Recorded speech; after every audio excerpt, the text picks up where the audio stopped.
Fala galera, beleza? Nesse vídeo eu quero falar um pouquinho sobre Instance Type na AWS. Então o que vem ser types dentro daí do mundo AWS? Então quando você está mexendo lá na console, eventualmente quando você trabalha com servidores, com Big Data, com banco de dados e alguns outros recursos como Cloud9, enfim, vários. Você tem uma questãozinha na hora de criar eles que é o qual tipo deles, ou seja, type. O type ele nada mais é do que um conjunto de memória, CPU e rede. Então todo type ele é composto por esses três itens.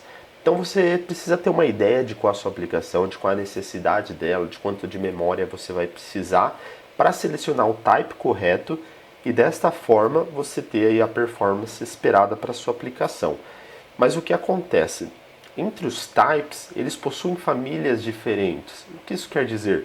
Quer dizer que é a mesma coisa que você pegar lá um dia e ir numa loja de informática, você vai ter processadores Intel, você vai ter processadores AMD, você vai ter processadores com Hertz X, você vai ter outros processadores com Hertz Y, enfim, você vai ter diversos tipos de processadores e também memórias. Então tem algumas memórias que são melhores do que as outras, tem algumas que são DDR alguma coisa, outras não sei o que, enfim, tem diversos tipos de memórias. E a AWS ela entende que os clientes possuem diversos tipos de necessidade. Então ela tem as suas famílias dentro de um tipo.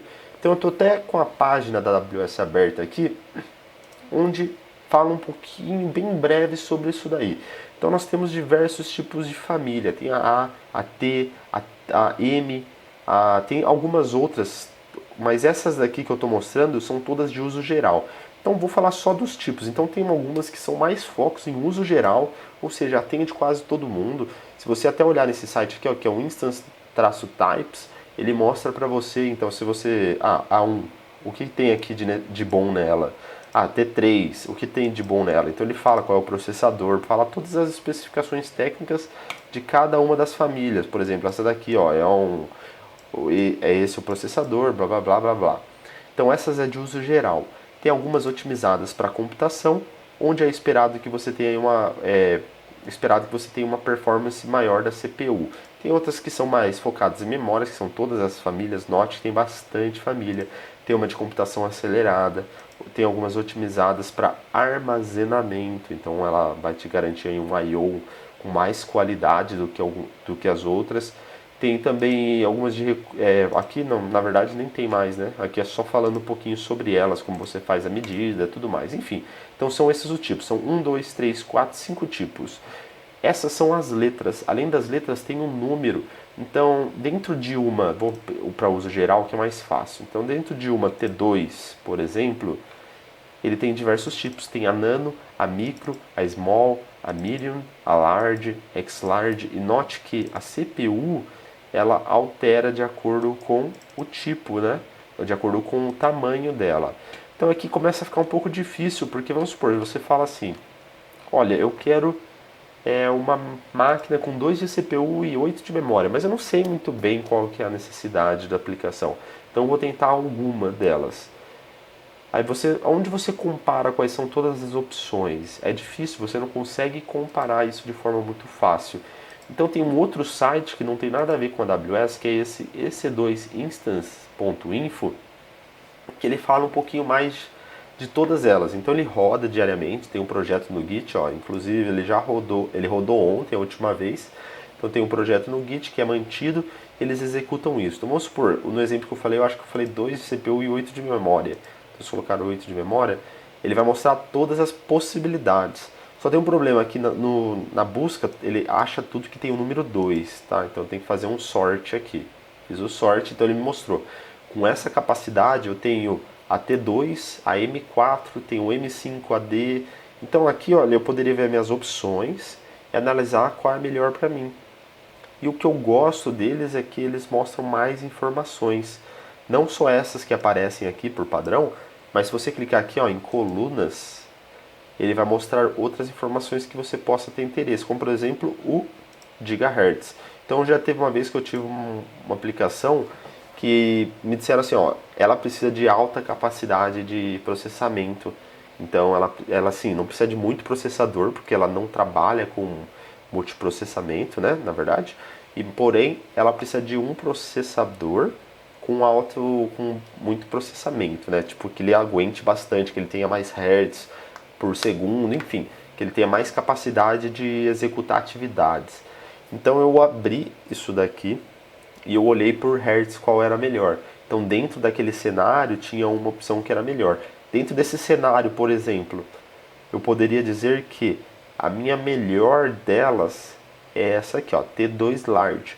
Porém existe uma particularidade do T que não é muito legal. Então eu não escolheria ela. Eu já falei isso em outro vídeo sobre o T. Então se você tiver interesse, procure aí no canal.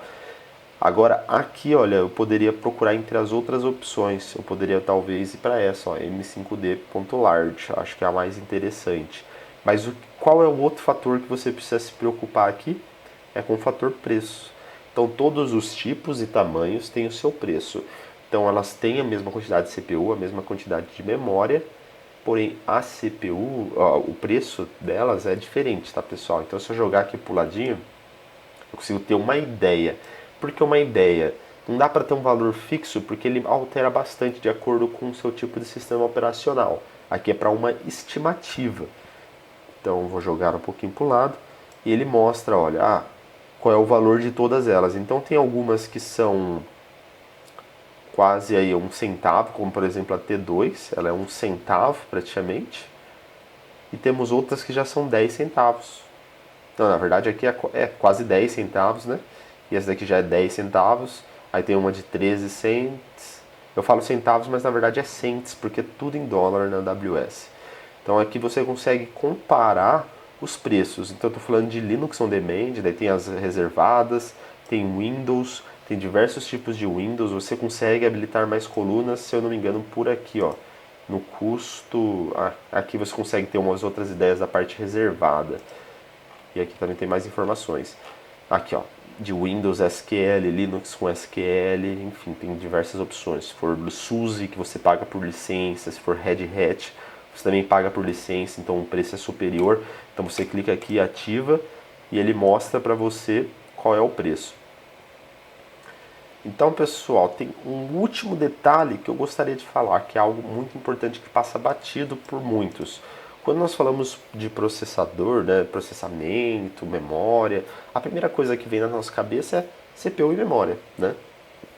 Porém, tem um outro fator muito grande, que é a qualidade de rede. Então, imagina você tem um web service, ou você tem um site, você tem uma aplicação web, uma aplicação pública, enfim, você tem uma aplicação que ela conecta muito com os ambientes externos, então ela necessita falar com o banco de dados em outro ambiente, ou ela recebe muita requisição externa, ou mesmo interna, enfim, ela depende muito de rede, aí vale muito a pena você prestar atenção nesse Network Performance, que é um pouco difícil de ver isso, porque não está tão disponível. No próprio site da AWS,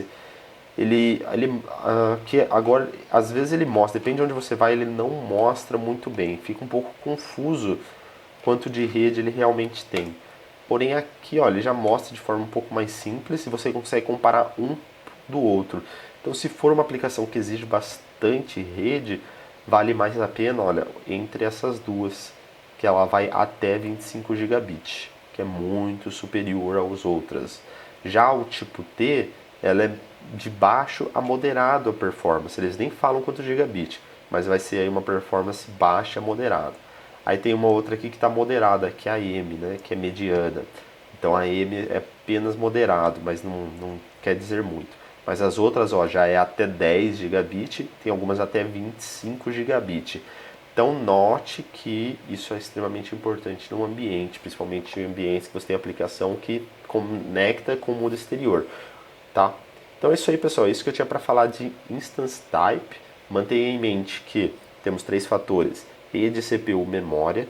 Além deles, o conjunto deles, né? Também tem as famílias. De acordo com a família, muda bastante a performance deles daqui. E também outro detalhe é que dependendo da memória, CPU, rede e também a família, o preço muda drasticamente. Então esse é um outro fator que muda bastante, tá bom, pessoal? É isso aí que eu tinha para falar. Qualquer dúvida não deixe de postar nos comentários. Se você curtiu esse vídeo, não deixe de dar um curtir. Se você não curtiu, não deixe de colocar um dislike, mas comenta aí por que você gostou ou não gostou e se você tiver qualquer dúvida. Até o próximo vídeo.